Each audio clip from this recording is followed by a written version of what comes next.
number 37 in the Vinegar Syndrome Archive series is An Eternal Combat. Now, again, it's one of those movies that I just didn't know what I was going to get. I knew Lam Ching Ying was the star of this one, which I'm all about. Fantastic. I love him from the Mr. Vampire movies and plenty more. So I was quite eager to check this one out. And for the most part, you kind of get this Taoist priest fighting against demons and bad guys.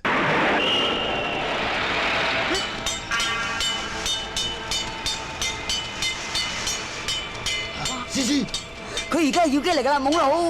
for the first 25-30 minutes of this movie anyway, of the 95-minute running time, it then becomes something completely different. We get to meet our characters, this Taoist priest, the master, and his two kind of underlings.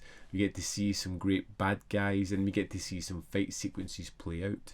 Then something happens in this magical battle, and everybody wakes up in present day, scattered to the winds, and we have the master trying to find his students, the students trying to find the master and fish out of water. Hilarious sequences of people doing things that just seem silly because they don't know how modern day world works.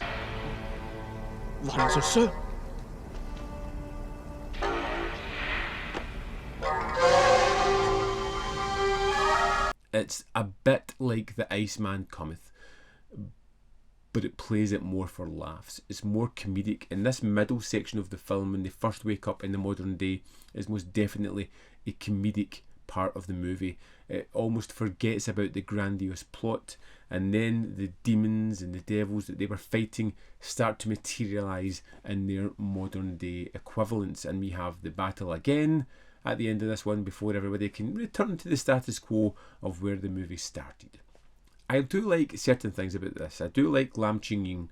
I think he is terrific as a Taoist master. It's something that he's done many times in many films, and it just works for me. It's a character that I really like. I liked Tortoise, one of his underlings, who's completely incapable of doing anything right, it seems, but it was always kind of funny.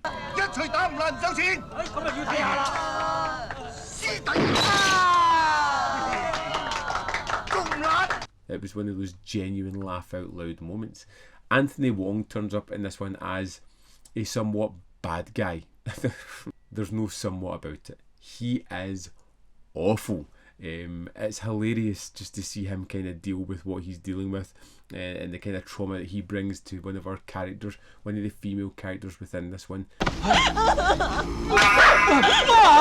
Of course, the film kind of rests on its action sequences, and they are pretty great. You get a fantastic one at the start, the kind of catalyst of to why everything happens, and then you get one later on at the end in a kind of junkyard, which I thought was particularly great as well.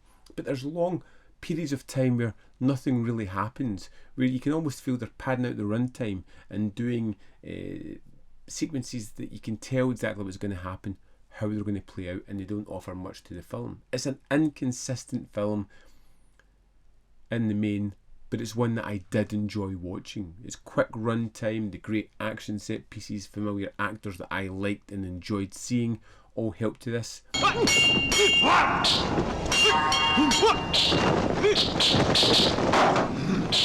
That completely crazy twist about half an hour in where they just jump to the future was unexpected, it's particularly because I was really becoming interested in that old time good versus evil battle that was happening, and then I kind of reset my thinking until I got to that fight again about another 45 minutes later on.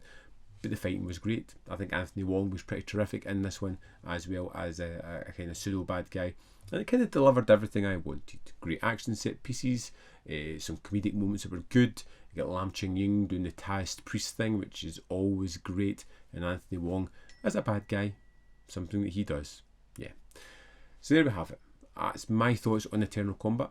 I would love to know your thoughts. Did you love it, hate it, fall somewhere in the middle? Well, let me know in the comment box below, and we'll have a little chit chat about this one. As always, there is more content up here. You can see more of my stuff. In the description box below are links to the Patreon membership program and manvfilm.com. All ways that you can support me. Thanks for watching, and I'll see you next time.